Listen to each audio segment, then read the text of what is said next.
যত শীঘ্রই ফিরিয়ে দিতে পারি সেই ব্যাপারে কিন্তু প্রবাসী কল্যাণ মন্ত্রণালয়, পররাষ্ট্র মন্ত্রণালয়, সরকার সচেষ্ট আছে।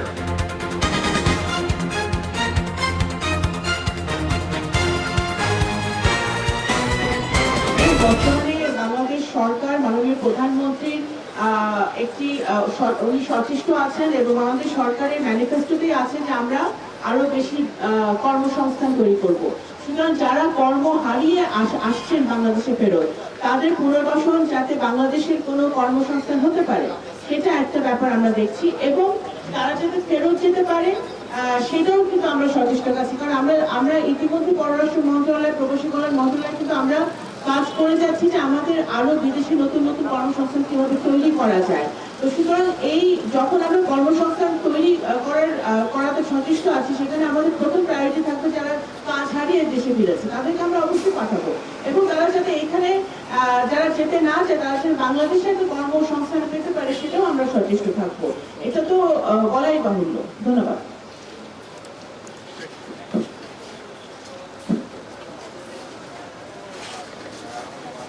এবং স্টুডেন্টরা যারা এখানে আটকা পড়ে গেছে তারা যাতে নিরাপদে ফেরত যেতে পারে সেই ব্যবস্থা আমাদের সরকারকে যোগাযোগ করছে। আর এটা তো এই ব্যাপার সাথে সংশ্লিষ্ট না। তারপর আমি বলতে চাই যে আমরা এখানে ছুটে আসি কারণ আমরা ফিল করি যে আমাদের রেমিটেন্স যোদ্ধারা ওখানে কষ্টে আছে, ভালো নেই। তো আমরা এখানে আপনাদের সহযোগিতা আপনারা করছেন, আপনারাও ছুটে আসেন, কিন্তু আপনারা দেখতে পাচ্ছেন যে বর্তমানে বাংলাদেশ সরকার সচেষ্ট আছে যে আমাদের ভাইরা যারা ওখানে মৃত্যুবরণ করছে আনফরচুনেটলি এই যুদ্ধের কারণে, তাদেরকে যেন তাদের পরিবারের কাছে আমরা যত শীঘ্রই ফিরিয়ে দিতে পারি সেই ব্যাপারে কিন্তু প্রবাসী কল্যাণ মন্ত্রণালয়, পররাষ্ট্র মন্ত্রণালয়, সরকার সচেষ্ট আছে। এবং পরিবারের পাশে যেটা আমরা আছি, যেটা প্রবাসী কল্যাণ সচিব মহোদয় বললেন, আমাদের সাথে আমরা সচেষ্ট আছি, থাকবো। এবং যারা এখানে আটকা পড়ছে বাংলাদেশি নাগরিক বা অন্য দেশের নাগরিক যুদ্ধের কারণে, তাদের ভিসা সংক্রান্ত জটিলতা, অন্যান্য সমস্যাগুলো সেটা কিন্তু বাংলাদেশ সরকার দেখছে, সম্পূর্ণভাবে দেখছে।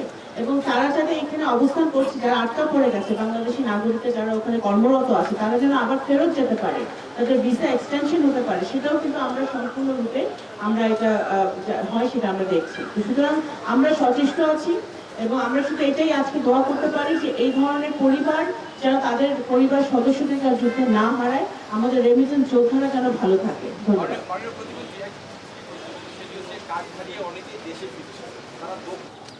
তারপরে সেকেন্ডটাও সৌদি আরব, হ্যাঁ এটা মোশাররফ হোসেন সৌদি আরব, এটাও আসছে মোহাম্মদ আবদুল্লাহ আল মামুন সৌদি আরব, এটাও আসছে আহমেদ আলী দুবাই, এটাও আসছে শাহ আলম ভুঁইয়া, আজকে যেটা আমরা রিসিভ করছি।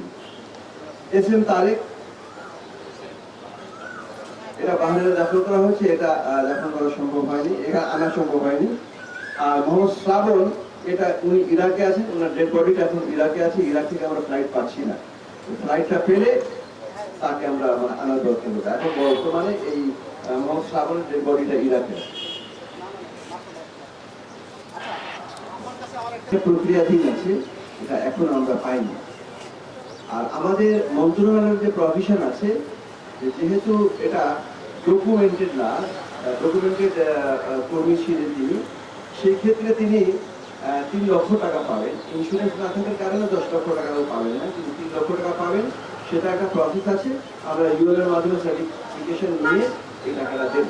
আর আজকে আমরা লাশ পরিবহন এবং দাফন বাবদ আমাদের মন্ত্রণালয়ের পক্ষ থেকে 35,000 টাকা এবং ইরান ক্রাইসিসের জন্য একটি বিশেষ অনুদান বাবদ ক্ষতিপূরণ 50,000 টাকা, এই দুটো চেক আমরা আজকে হস্তান্তর করছি।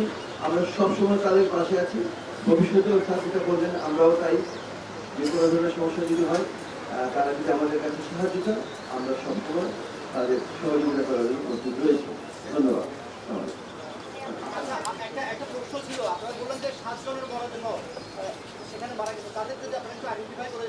সচেষ্ট আছি যে প্রবাসী কল্যাণ মন্ত্রণালয় এবং পররাষ্ট্র মন্ত্রণালয় আমরা একসাথে যাতে আমাদের যারা বাংলাদেশিরা আছেন তারা যাতে ওখানে নিরাপদে থাকতে পারেন যতদূর সম্ভব আমরা চেষ্টা করে যাচ্ছি তাদেরকে সুরক্ষিত রাখতে।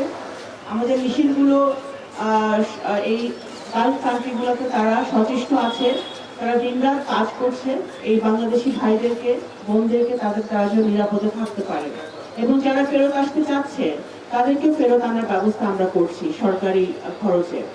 আজকে আমরা এখানে যারা যিনি এসে মৃত্যুবরণ করেছেন শাহে আলম, ওনার মরদেহ কুমিল্লাতে যাবে এবং আমাদের সচিব প্রবাসী কল্যাণের সচিব আছেন, উনিও বক্তব্য রাখবেন। উনি ওনাদেরকে এই প্রবাসী কল্যাণ মন্ত্রণালয়ের খরচে সরকারের খরচে ওনারা যাতে কুমিল্লায় মরদেহ নিয়ে যেতে পারে এবং পরিবার যাতে দাফন কাফন করতে পারে ঠিক মতো সেই সরকারি খরচে সেটা হবে। আপনারা জানেন প্রবাসী কল্যাণ মন্ত্রণালয় সেটা করে থাকে। এবং আমি এটা বলতে চাই যে মাননীয় প্রধানমন্ত্রীর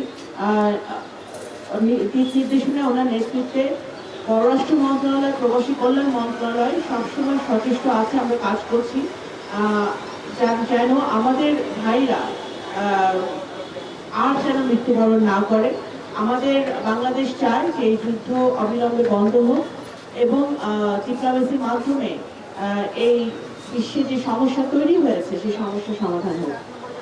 আমি কথা পারবো না, আমি প্রবাসী কল্যাণ মন্ত্রণালয়ের সচিব মহোদয়কে দিব, উনি ওনাদের কাছে পরিবারের কাছে উনি কিছু চেক হস্তান্তর করবেন এবং পরিবারকে আমি যেটা ওদের সাথে কথা হচ্ছিল আমি এতটুকু বলতে পারি যে বাংলাদেশ সরকার আপনাদের পাশে আছে, আপনাদের পাশে থাকবে এবং ভবিষ্যতে আপনাদের যদি কোনো সমস্যা হয় সেটাও আপনাদের এমপি মহোদয় আছে আপনাদের এলাকার, তাছাড়া বাংলাদেশ সরকার আপনাদের পাশে আছে এবং প্রধানমন্ত্রী আপনাদের পাশে আছে। ধন্যবাদ।